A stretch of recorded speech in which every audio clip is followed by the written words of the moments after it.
Hello viewers, প্রদীপ ভট্টাচার্য মার্কিন যুক্তরাষ্ট্রের নিয়োগ থেকে সকলকে প্রীতি এবং শুভেচ্ছা।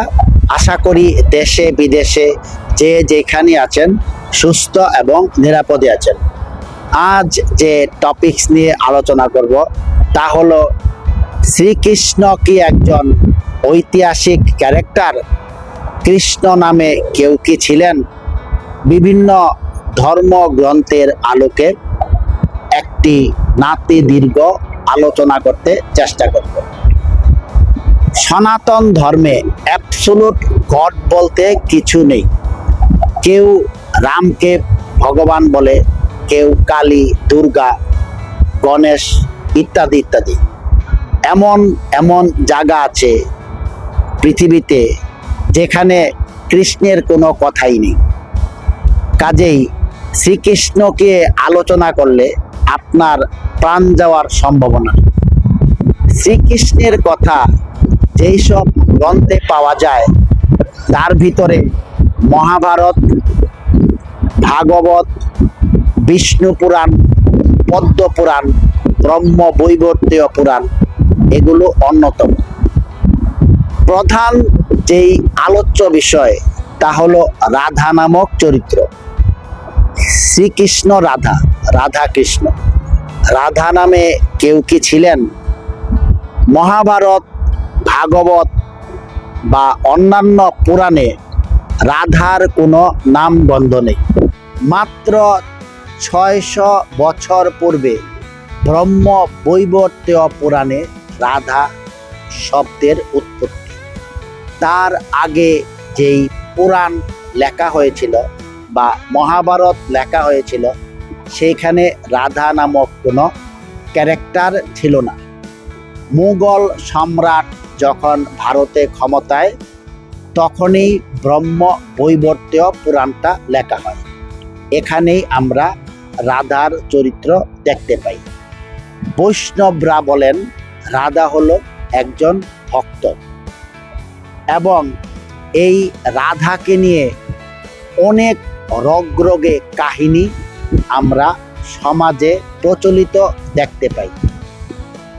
একজন ঔপন্যাসিক উনি রাধা কৃষ্ণ নিয়ে উপন্যাস রচনা করেছিলেন। এটা একটা রূপক হিসাবে উনি রাধা কৃষ্ণের চরিত্রটা প্রেমের মাধ্যমে প্রকাশ করেছিলেন। তার সাথে প্রকৃত কৃষ্ণের কোনো সম্পর্ক নেই। রাধাকে বলা হয় কৃষ্ণের মামি। কৃষ্ণের মামা ছিল কংস। কংসের রাধা নামক কোনো স্ত্রী ছিল না। ভাগবতে একটি কাহিনী আছে, শ্রীকৃষ্ণ এক অসুরকে বধ করে তার থেকে 16,000 রমণীকে উদ্ধার করলেন, এবং সমাজে যেহেতু এদের কোনো স্থান হবে না কাজেই তাদেরকে স্ত্রীর মর্যাদা দিলেন। সেই ক্ষেত্রে কৃষ্ণের প্রায় 16,000-এর উপর স্ত্রী ছিল, এবং এমনও দেখা যায় লিখিত আছে গ্রন্থগুলাতে তার সন্তানের সংখ্যা ছিল 1 থেকে 1.5 লক্ষ। পুরাণ অনুযায়ী শ্রীকৃষ্ণ বেঁচে ছিলেন 125 বছর।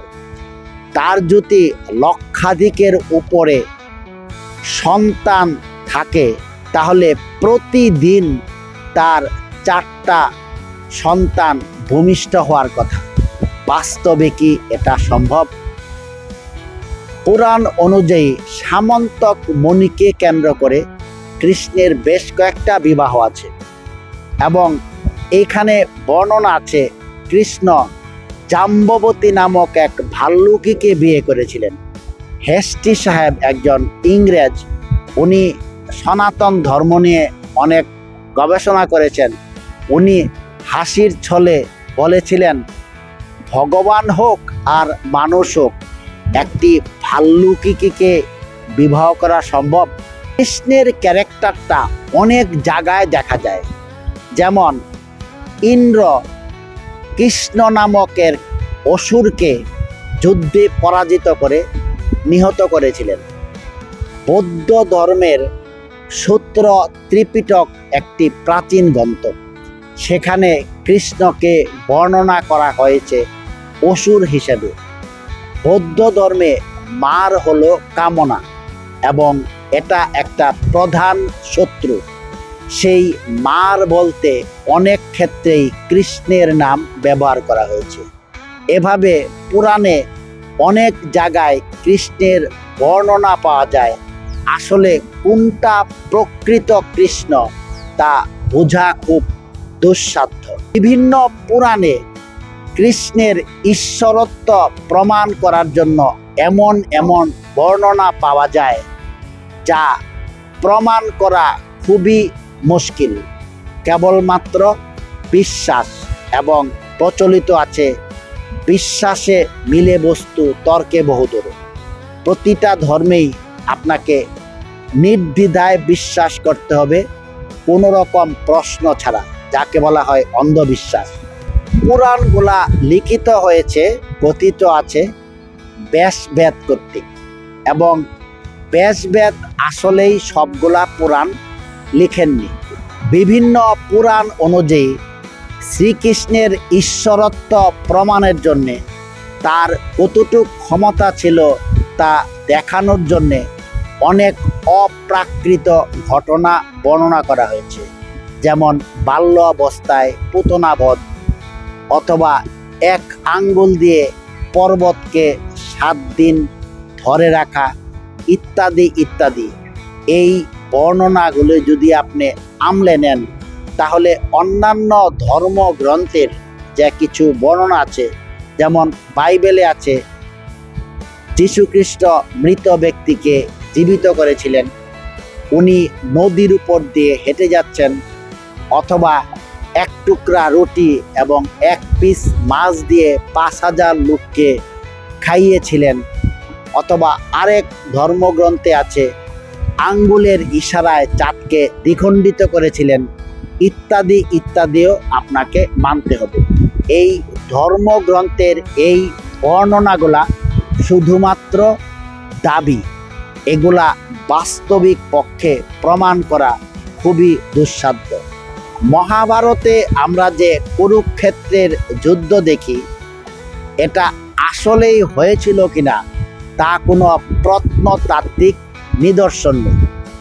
যেমন ডাইনোসর পৃথিবী থেকে বিলুপ্ত হয়ে গিয়েছিল মানুষ আসার কয়েক লক্ষ বছর পূর্বে, তার ফসিল রেকর্ড এখনো পাওয়া যায়, এবং তাদের ডিএনএ টেস্ট দ্বারা প্রমাণিত হয়েছে তারা কিভাবে জীবনযাপন করত, তারা কি খাওয়া দাওয়া করত, তারা কিভাবে বিলুপ্ত হয়ে গিয়েছিল, তার পুঙ্খানুপুঙ্খ দিক। এখন ধর্মের এই দাবিগুলা, অর্থাৎ শ্রীকৃষ্ণের এই দাবিগুলা কতটুকু সত্য তা কোনো প্রত্নতাত্ত্বিক নিদর্শন বা ফসিল রেকর্ডের মাধ্যমে আমরা বিজ্ঞানসম্মতভাবে প্রমাণ করতে পারি। কোনো কোনো বর্ণনা আবার একেবারেই অবিশ্বাস্য না। যেমন ননি চুরি করে খাওয়া, ননি চুরি করে বানরদেরকে খাওয়ানো, অন্যান্য গোপীদেরকে খাওয়ানো, এগুলা অবিশ্বাস্য না। অথবা শ্রীমৎ ভাগবত গীতায় কিছু বর্ণনা আছে, এগুলা একেবারেই অবিশ্বাস্য না। কিন্তু ঈশ্বরত্ব প্রমাণের জন্য যে অদ্ভুত অদ্ভুত দাবি, এটা কতটুকু সত্য তা অডিয়েন্সেই বিচার করবেন। এই শ্রীকৃষ্ণের চরিত্রটা এক এক জায়গায় এক একভাবে বর্ণনা করা হয়েছে। মহাভারতে যা আছে তা ভাগবতের সাথে অনেকটা কন্ট্রাডিক্টরি। শ্রীমৎ ভাগবত গীতায় যা আছে সেখানে ভক্তিমার্গ প্রকাশ করা হয়েছে, যা অন্যান্য পুরাণে অনেকটাই বিপরীত ধর্মের শ্রীকৃষ্ণকে দেখা যায়। কাজেই শ্রীকৃষ্ণ চরিত্রটি এক এক গ্রন্থে এক একভাবে বর্ণনা করা হয়েছে। শ্রীমৎ ভাগবত গীতা, বিভিন্ন পুরাণ, মহাভারত, ভাগবত একটার সাথে আরেকটার কন্ট্রাডিক্টরি সম্পর্ক বিদ্যমান। কাজেই শ্রীকৃষ্ণের চরিত্রটা একটা গোলক ধাঁধার মতো, যেই এক একটি গ্রন্থে শ্রীকৃষ্ণকে যেহেতু এক একভাবে বর্ণনা করা হয়েছে, কোনটা প্রকৃত কৃষ্ণ তা বলা খুবই দুষ্কর। আপনি ঈশ্বর হিসাবে তাকে মানেন বা বর্তমানে ইসকনের মাধ্যমে শ্রীকৃষ্ণ চরিত্র যেভাবে প্রচারিত তা খুবই একটা আলোচ্য বিষয়। এবং পরিশেষে আরেকটি কথা এখানে বলে রাখি, সনাতন ধর্মে দুইটি সত্য আছে, একটা হইল দ্বৈত, একটা হইল অদ্বৈত। দ্বৈত সত্তায় ঈশ্বরকে পূজিত হন বিভিন্ন ভক্তির দ্বারা, আর অদ্বৈত তত্ত্বে আপনি নিজেকে ঈশ্বরেত্বে উন্নীত করতে পারেন। সেটাই হলো অদ্বৈত মতবাদ। চেতনা রূপে ঈশ্বর বিরাজ করেন, সেই চেতনা রূপেই শ্রীকৃষ্ণ হিসাবে উনি আবির্ভূত হয়েছিলেন। এবং আপনারও সেই এবিলিটি আছে, যেটা হলো অদ্বৈত মত। ডিয়ার ভিউয়ার্স, সকলে ভালো থাকবেন। প্রদীপ ভট্টাচার্য, মার্কিন যুক্তরাষ্ট্র, নিউ ইয়র্ক।